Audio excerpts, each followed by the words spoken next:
Hello and welcome. My name's Chris, I'm Kristen. and this is the Rubber Duck Dev Show. We are tonight going to be talking about exception handling, accepting exceptional exceptions. Woohoo! Easy for you to say. No, it really wasn't.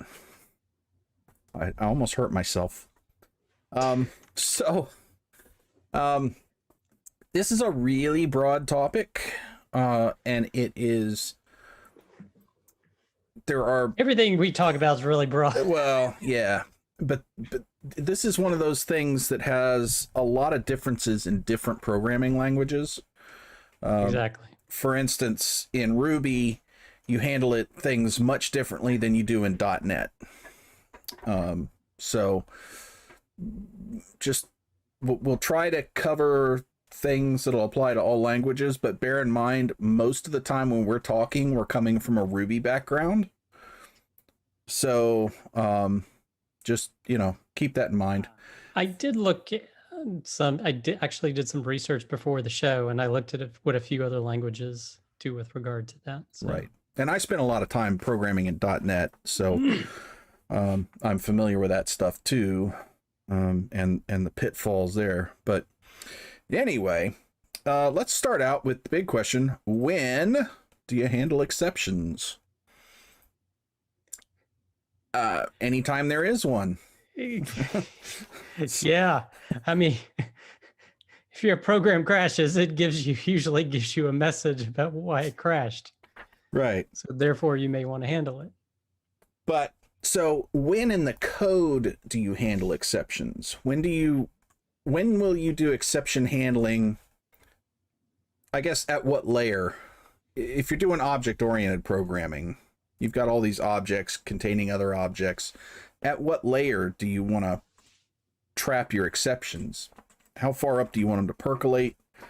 When is it good to kind of put them to bed? Well, I mean, we're going to be getting into this, but I, have an exception tracker that notifies me when an exception occurs. And I consider that 95% of the time, that's a problem. So I need to go in and fix the issue. And really what it is, I'm fixing the issue so that error doesn't happen again. So an exception, my viewpoint on exceptions is that they should be exceptional. They should be rare occurrences and not happening frequently. And that's kind of how Ruby does it. They don't do a lot of exception handling in Ruby. Now, where I've used exception handling in Ruby is where I've got this personally is when I have this complex process and I don't want something to fail, or in the off chance it fails, like maybe I'm trying to call out to a secondary service or something like that, I might do an exception, and then the rescue is to send me an email or notify me in some way that this event happened. But I still want that process to continue in some fashion and not crash the whole thing. But I guess to answer your specific question, I mean, when I do exception handling, I do it as low as I can. I don't think about percolating it up or waiting to catch it at a higher level, personally. Mm-hmm. Are there situations that you can remember where you have thought it preferable to kind of swallow an exception rather than let it be exposed?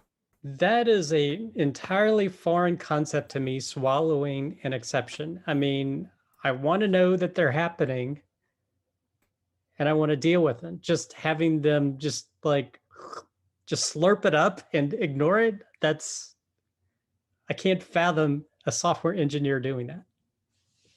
So, yeah, I've got some horror stories about that, but we'll hold off on that for a second.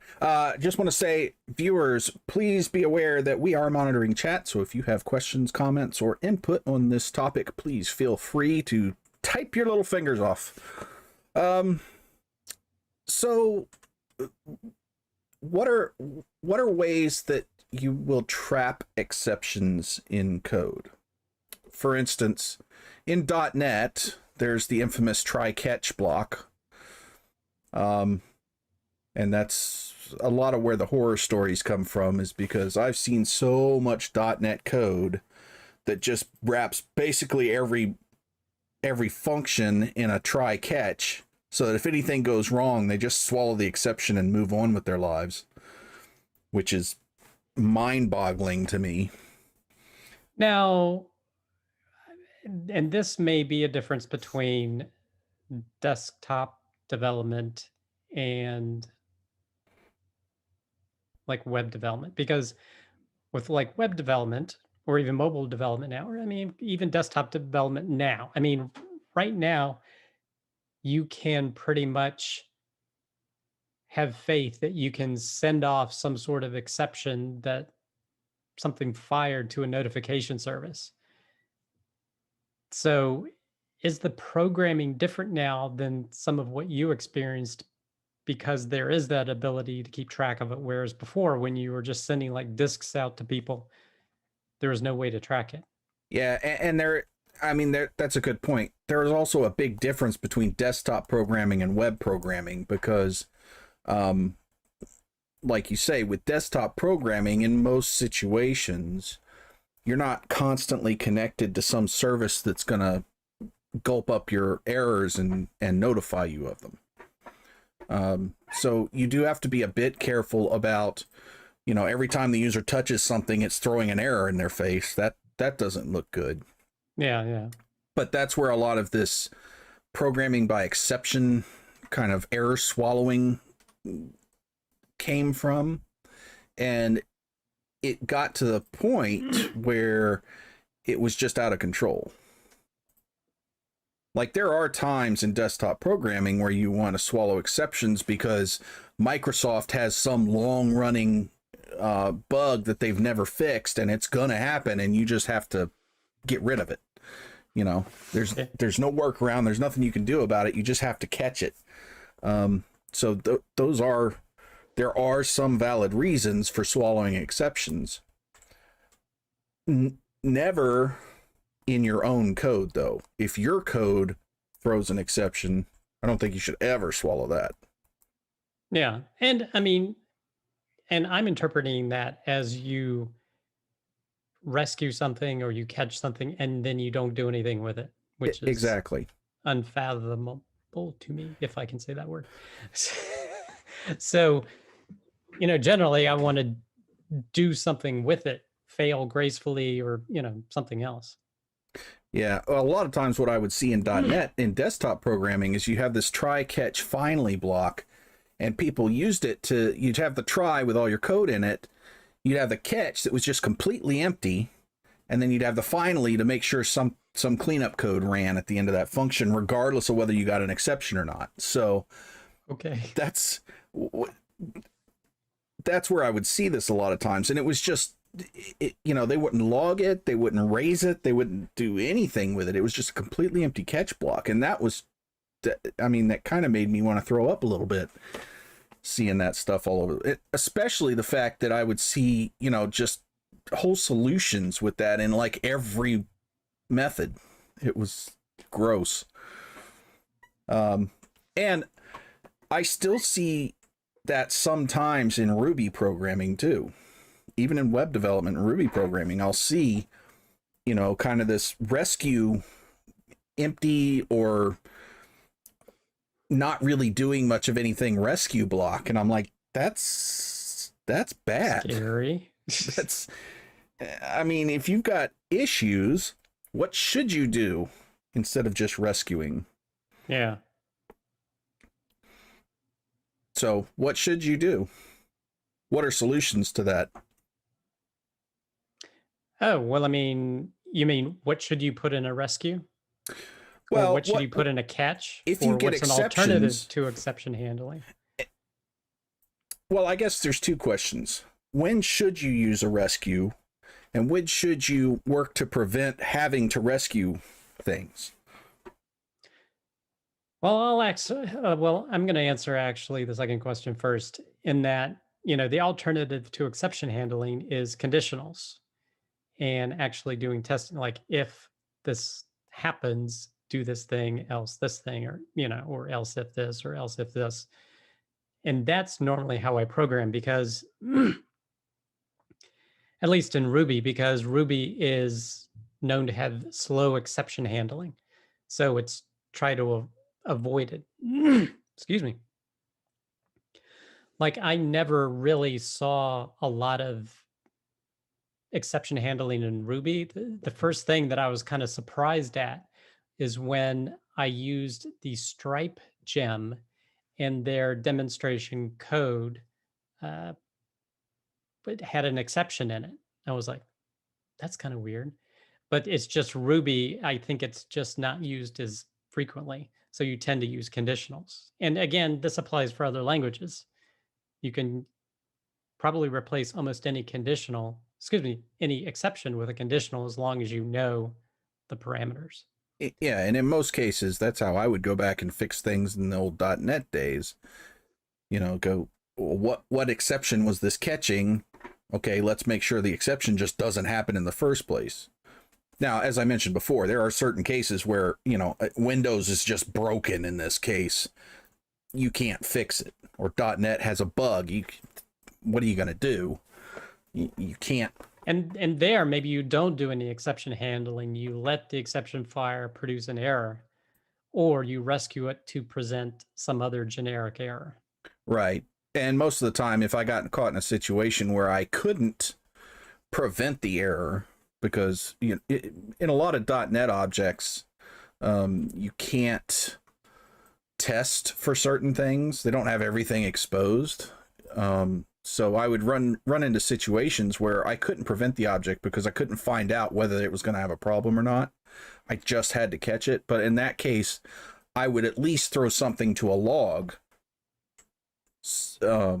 file so I could go back and troubleshoot later if a client had a problem with their desktop app. Now with web apps, that's not really, I mean, I suppose it's kind of the same thing.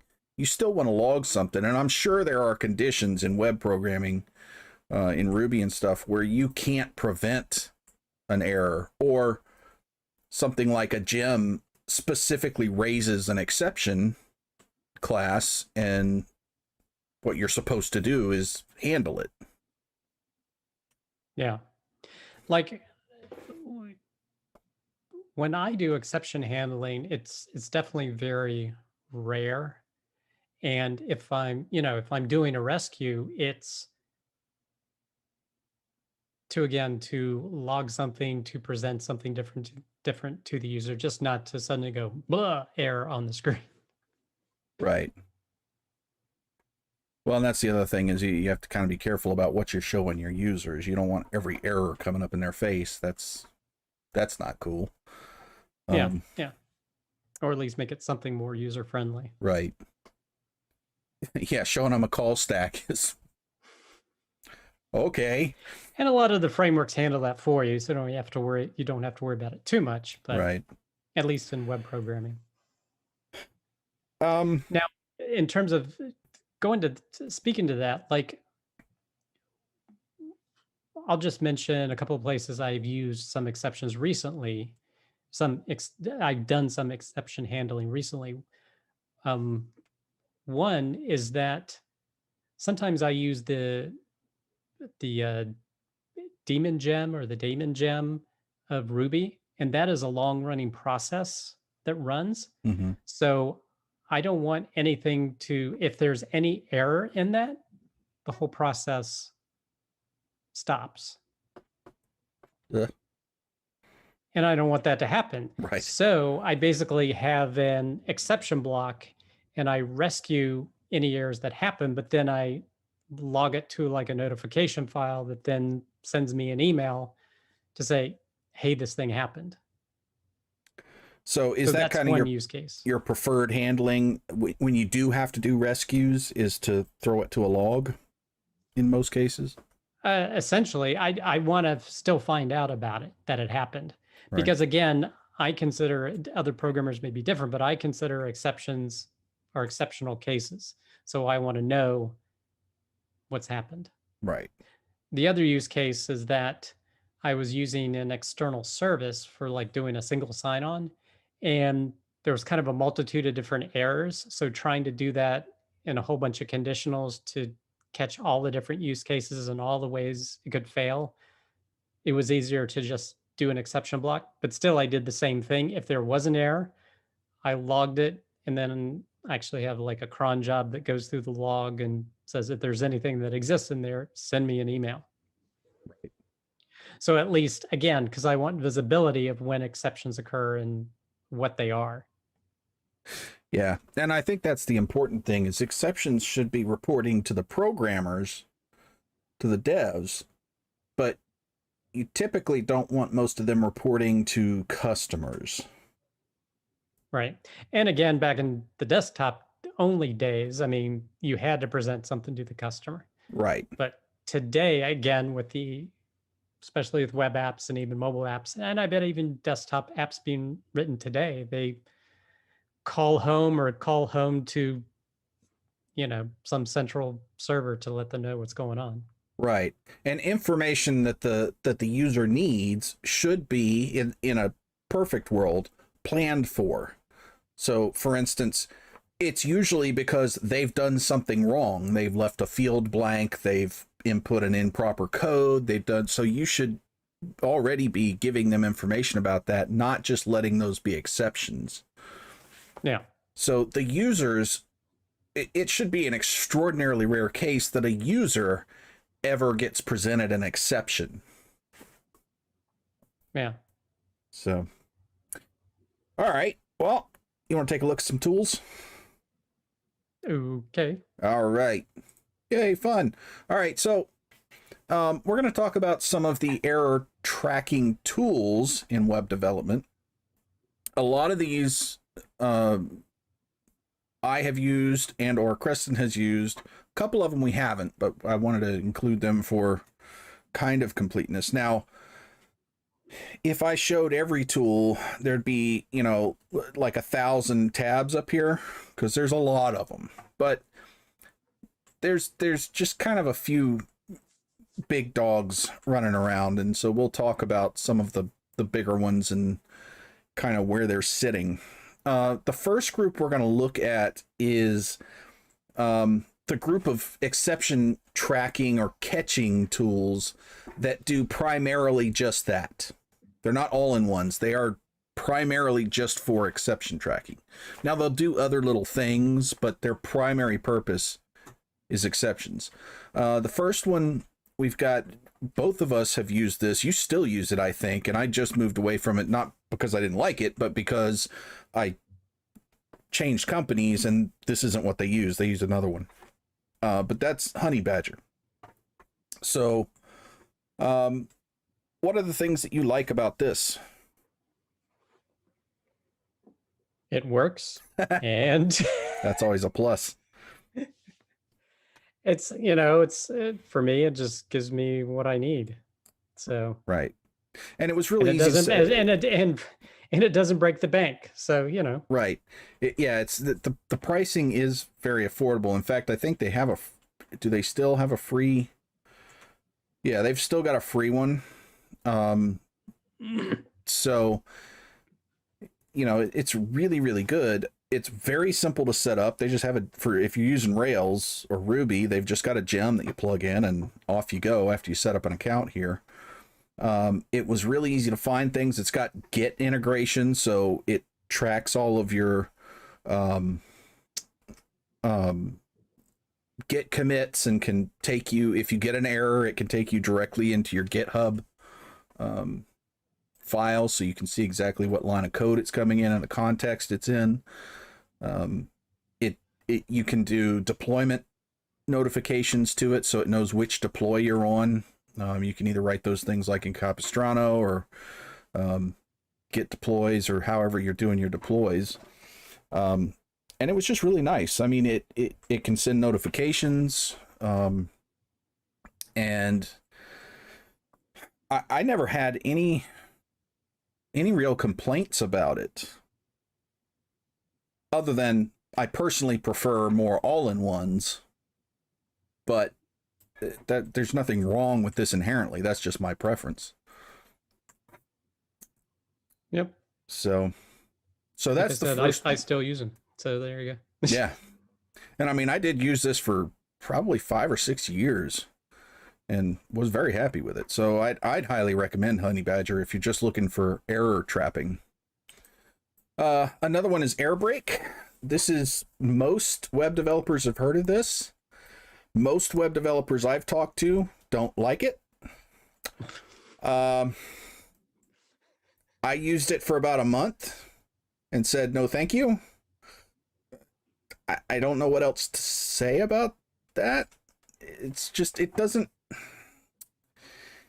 Well, there's a bit of history with it. Like I started off on Airbrake, but then there were some things happening, and I think at a corporate level something, and then Honey Badger came out, and I switched to them. Um, so maybe they've gotten things fixed. I don't know its current state, but I haven't used it in years. Yeah, it's been several years since I've looked at it too, but it was already getting long in the tooth when I switched over to Honey Badger, because the same thing. I was using this, my company was using this, and then we switched to Honey Badger because I was just not thrilled with the support we were getting from it, for one, but two, the interface just wasn't the interface, the notifications, they just weren't as smooth as Honey Badger. So, and things may have changed over the years, right? Because that was right. years ago, right? Yeah. So we can't really speak to it, probably its current state. Yeah, it's another, and the reason I brought it in here is because it is one of the big dogs. So there are lots of people using it, just not me. So do with that what you will. So Bugsnag. Now, I haven't actually used this, but I've heard a lot of people like it. I don't know what else to say about it other than it is one of the big ones out there that a lot of people use. Just not me. Not for any particular reason. It's just I haven't had an opportunity or a need to check it out. So Raygun is another one that I've heard a lot of good things about. Once again, I haven't used this one myself. But I keep hearing more and more about this for web monitoring, exception monitoring. That it supposedly does a real good job of presenting the stuff and aggregating things and pulling it together. And I've heard that I think it's one of the better ones for JavaScript tracking, error tracking. The other ones will do it, but this one apparently is just better at it for some reason. So now we get into the things that are more the all-in-ones. They do error tracking, but they also do all the other kinds of monitoring for your systems. So App Signal is one of those. It'll do, the issues, performance, anomalies, like, hey, my memory utilization on server 12 all of a sudden just went to 80%. Somebody needs to know. It'll do uptime monitoring. This one was fairly recently added. They just took this out of beta, I think, because I was part of the beta testing on this. They didn't give me anything for it. I just got in there when they were in beta, and so I was giving them feedback. But have you used this? Oh yeah, I've used this, and I quite like this one. It's organized well. It'll do database query tracking, show you slow queries in your program. It can do GitHub integration, integration with Jira and all kinds of other project management tools. So it can send errors, it can create tickets in Jira or GitHub or other places, wherever you put it. It can integrate with your GitHub call stacks, so you can go right to the GitHub code. Line of code. Yeah. So it was really nice, and it's very well priced too. I really enjoyed this. So I'd highly recommend checking this one out, especially if you're a Rails shop, because this was originally written specifically for Rails. So it's very tailored to Rails things, the Rails ecosystem.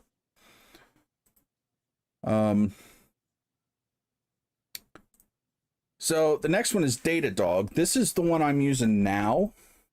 My company is using this.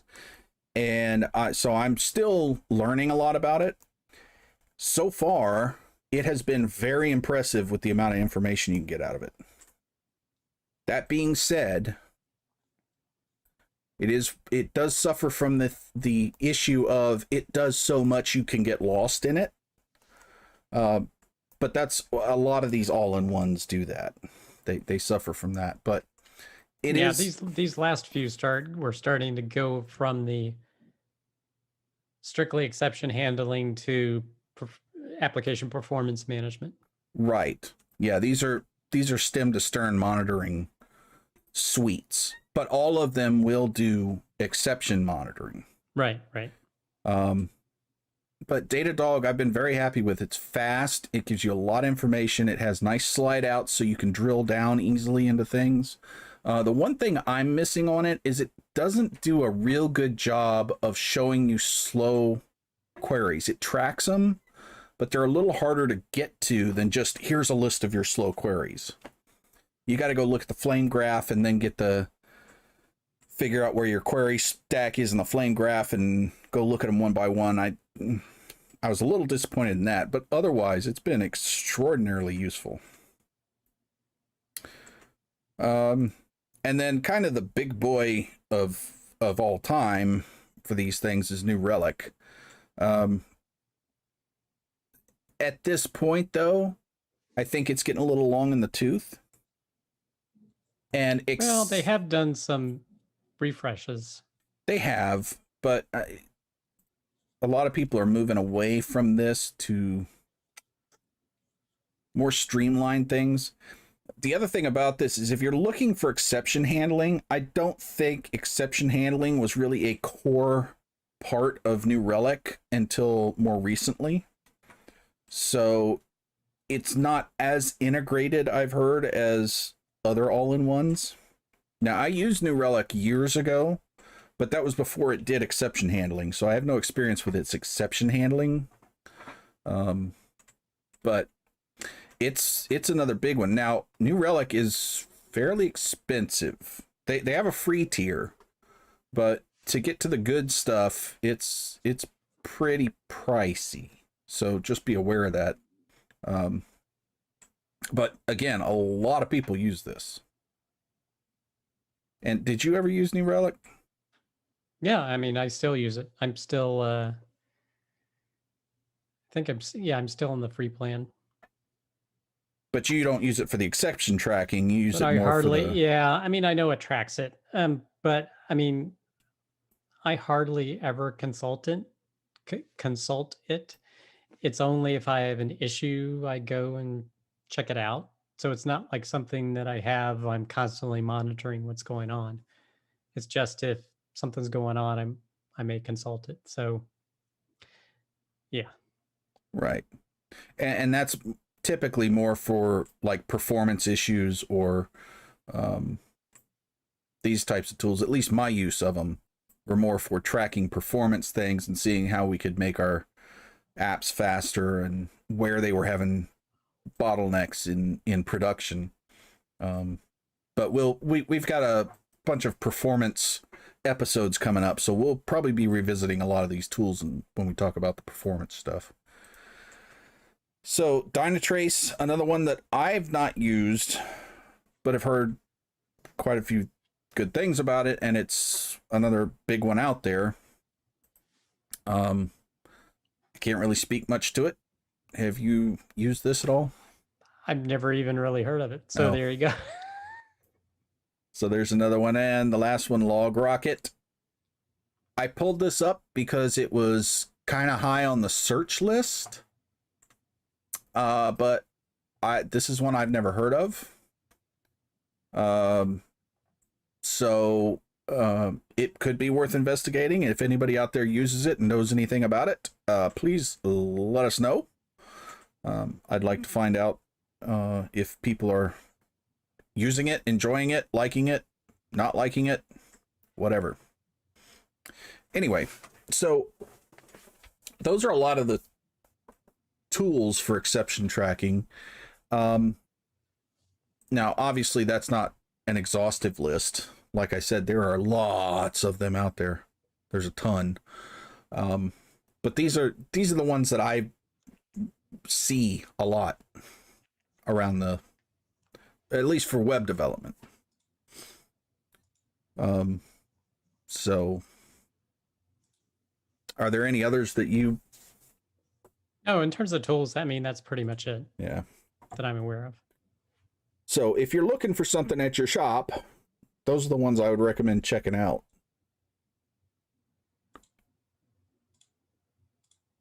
Okay.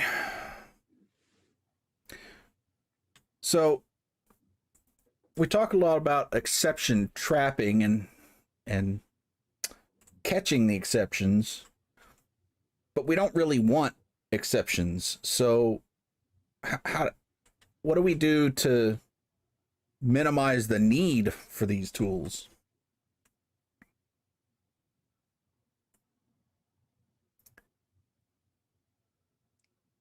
So for instance, code better. Yeah. Get better, bro. It sounds like you're leading to something, but I don't know what it is. Get good, man. No, but like, for instance, what disciplines do you put in place in the code and in your team to try to minimize the times that you'll get caught out with exceptions in production?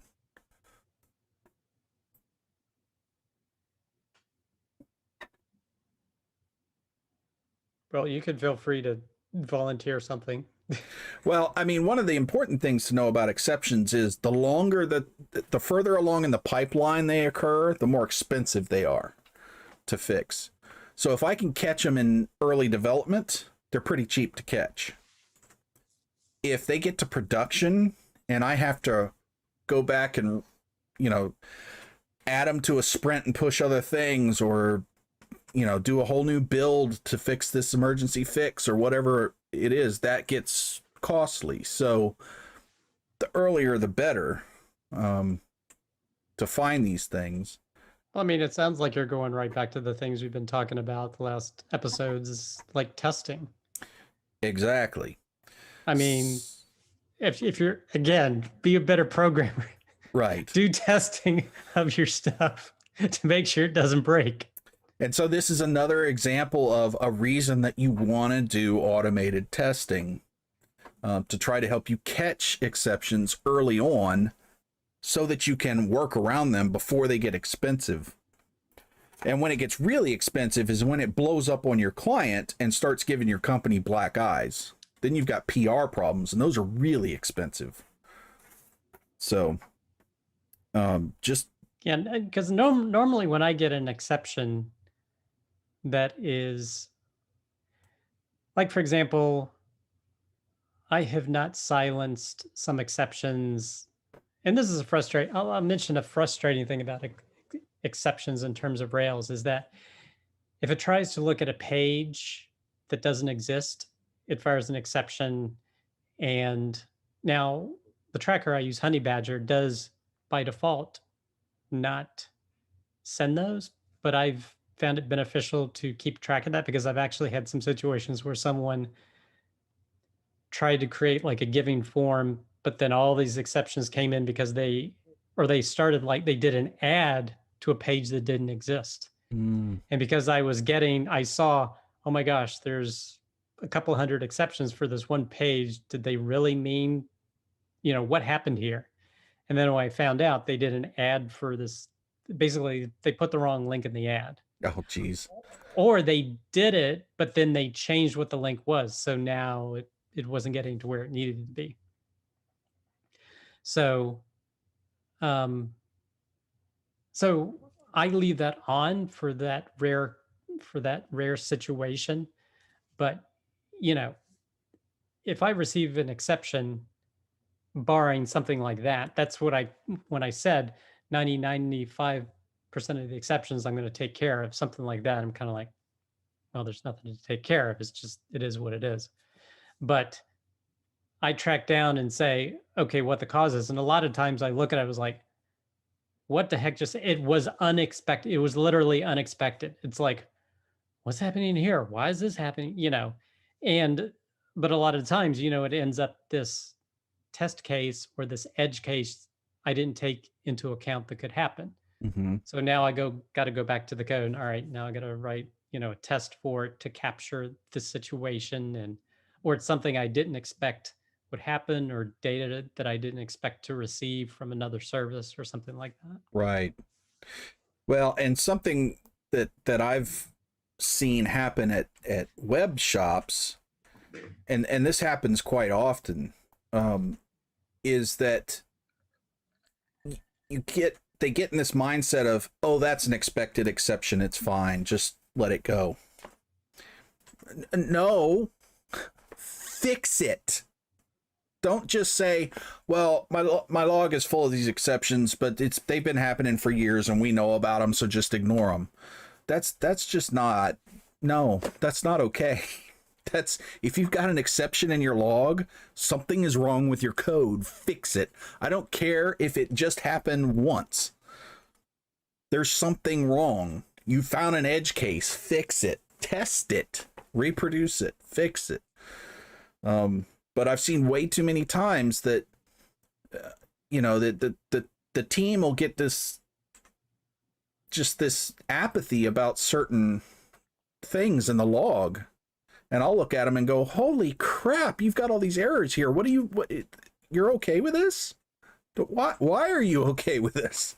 This is just, it's broken. Now, I'll admit another error that I get that I ignore. Like, I designed this feature to kind of simulate what an actual form would look like, to style some things different, or allow the customer to style some things. And there's actually a time tracker on the main form that behind the scenes silently coordinates what the time is to be able to close the form out after a period of time. And with this new feature, there's an exception that happens, but it's entirely invisible to the user. Nothing happens to the user. It's just that timer doesn't exist. Mm-hmm. And I've let that go for a long time, but it's not visible to the user. They never see anything. Nothing is broken for the user. But yes, there's something wrong with the code. And then, so I'm just saying, not that I agree with it, that I should be doing. Basically, it's on my long list of things to get to eventually. Right. But there's zero customer facing about it. So, and there's no risk of like having tons of exceptions due to where this is that would impact performance. So, right. And I was being a bit hyperbolic with my statements to try to get the point across. There are market pressures and business pressures that you have to balance against stuff like that. Is it worth fixing this one little error that I know happens that has zero impact on anything anywhere ever? Well, yes, there is value in it, but not against all these other valuable things. So, yeah. And, that's on my list of things when on this particular code base, when I bring on more developers, I'm going to want to clean up any situation like that. And that's the big problem I have, is when I come into these situations and I see all these errors, and the people who have been there, who have all this institutional knowledge, say, it's no big deal. Well, if you bring in like a consultant or a new person, or get some project guy to come in and they see this stuff, they're going to be just what is going on? Why all these errors? Well, these 65 errors we've known about, we just learned to ignore them. Okay, well, I can't troubleshoot my stuff because it's buried in these hundreds of other errors. So that's not cool. Yeah. And, the situation is that everybody says, oh, you can ignore that. And then they leave. And then somebody else comes, oh, you can ignore that. And then by the time, you don't know why you're ignoring it. The people there don't know why they're ignoring it, but they're just ignoring it. Right. Because that's the way we've always done it, which is never a good reason to do anything ever. Can't tell you how many times I've heard that and just flipped my lid. That's the way we've always done it. Oh, God. Never say that. Anyway, so yeah, I mean, if you're getting exceptions, you should handle them somehow. In most cases, in almost all cases. Yeah. But even if not a single one of them is customer facing, they will be developer facing, and you will at some point bring another developer in, or a consultant, or somebody else is going to look at that code, and they're going to be seriously confused and think your stuff is just a pile of trash because it's just full of errors. So just, please fix your exceptions if they happen. But do testing to try to catch them up front and don't have that problem in the first place. Just get good, bruh. Now, something interesting that I've seen is that, like in most languages, I've seen conditionals are the way to go, and exceptions are meant to be exceptions. Mm-hmm. So, and even for .NET, I saw some of the recommendations for MSDN were saying use conditionals when possible for flow of control, and then fall back to exceptions if you have to. Right. What's interesting for Python, I've heard of two different terminology. One is easier to ask for forgiveness than permission. That's just a life lesson. Well, it's like an acronym EAFP, and basically it's coding by exception as opposed to using conditionals. Right. Except that coding by exception is kind of mostly universally accepted as an anti-pattern. Yeah, so the thing from python.org says, with regard to this style, again, easier to ask for forgiveness than permission. This clean and fast style is characterized by the presence of many try and accept statements. So I'm kind of like, huh. Well, now I never want to try Python. I mean, honestly, after spending so many years in the .NET world where I saw just try-catch blocks everywhere, I don't ever want to see that again. And any language that professes that promotes that is going to turn me off. Now, maybe I've never programmed Python, so maybe they have a way to handle that that's more elegant, but... And this is the glossary of terms familiar with Python, I guess Python, whatever the Python programmers call themselves. But they all also have another acronym, LBYL, look before you leap. And that does focus on using conditionals and not exception handling. See, that camp I like. I'm sitting in that camp with those guys and singing Kumbaya around their campfire. But one thing they did say, and I can see this, is that one area where conditionals or look before you leap could fall down is if you have a probability of race conditions. Because with a conditional, you're checking something, and then if it evaluated to some value, then you do some work. Well, if you have a probability of, like you're doing multi-threading or something where you have a probability of a value is then going to change after that conditional check, it could result in an error. Whereas doing it with exceptions, basically you just start doing the work, and if there's an exception, then you capture it. So I think I have to agree with him is that if you have a case where the code you're writing is susceptible to a race condition, coding by exception or preferring exceptions over conditionals, I could see value in doing that. Right. And that was a big place where I was kind of forced to use exception catching in .NET, because the multi-threading in there is hard to corral. I mean, multi-threading is just hard to corral, period. It's, you know, it's herding cats, but there were a lot of cases where there's no way that I can't check for a nil or check for some value, because by the time I checked it and then get to the statement where I need to use it, something else may have changed it. Now, I will say that multi-threaded programming needs to be done in a way that you should very rarely have race conditions. That you should be trying to prevent that first. But there just are going to be times in multi-threading, which is one of the reasons I hate multi-thread programming. It's a nightmare, primarily because you can't do anything but trap exceptions. And even when you do, if you were to throw them in a log or something, you have no idea which one of the threads caused that exception a lot of times. So yes, that's true. Multi-threading is a place where exceptions probably will happen. And there's not much you can do about it, except not do multi-threaded programming. Yeah. So you'll just have to handle him.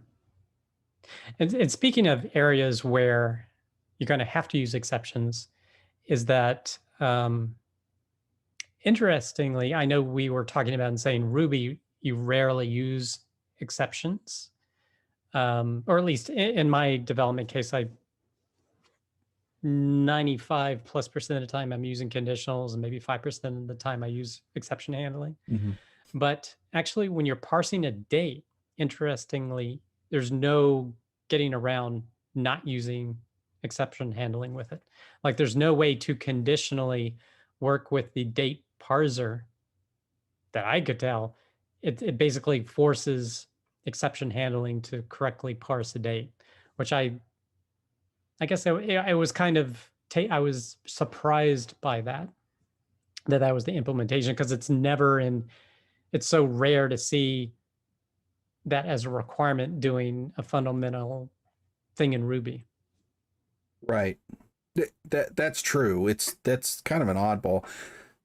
The dates and times are really oddballs we could in a have lot of ways. So long a series of episodes about date, times, and time zones. Oh God, that's like, that was the bane of my existence for a whole project for several years, were just the flippin' date time objects, because I mean, they're just hard to corral.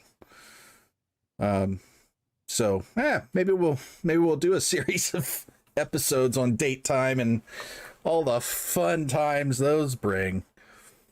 In fact, I'm getting ready to have to tackle another date time problem, and do some major refactor and redesign for an issue that has come up in one of our products, because date time, because it's just fundamentally a kind of a broken way to look at things in a computer. It doesn't translate well to computer code, but and then the governments like to keep changing the time zones on us, right? And bloody daylight savings, we have electric lights, we don't need that anymore. Anyway, that's a whole different channel. Maybe I'll get on my, create a soapbox channel so I can just get up and rant about everything. Moving on. Anyway, so yeah, lots of things to talk about with exceptions, but the main things I think are: handle them as early as possible, don't let them languish in your logs, If you see them in your logs, investigate them and get them out. And don't just program by exception. It's just bad. Every time I've seen it, it's been bad, and I've had to correct it. So what are kind of your main points for exceptions? I mean, the same thing. It's, in my experience, it is a super rare thing to do. There are use cases where I think you bring it to bear when you have a process that you don't want to fail. Well, you could do that to keep that process running. You can do exception handling and capture the error, but you still need to do something with those errors to know that some error state happened, as well as, log what's going on. And, or if you have race conditions, or if sometimes calling out to external services where there's a multitude of things can go wrong, you may want to use exception handling to handle that, as opposed to a bunch of conditionals where you have to take care of it every failure state. Yep. So anyway, things to keep in mind as you're programming. Please be aware of your exceptions and don't just throw try-catch blocks everywhere. It makes a programmer cry. Hope you guys enjoyed that. If you did, I'd ask you to like, subscribe, comment, follow, whether you're seeing this on YouTube or Twitch. We broadcast live to both every Wednesday night at 8 p.m. We're going to have lots of topics coming up. Next week is what? I don't know, man. I probably should have checked that before. Writing secure code. Ooh, secure code. All right. Talk about security next week. So that'll be fun. Make sure to join us then. If you didn't like this, then I have to assume you're a masochist if you're still here at the end of it. So whatever. Anyway, we'll see you guys next week. Take care and happy programming. Bye.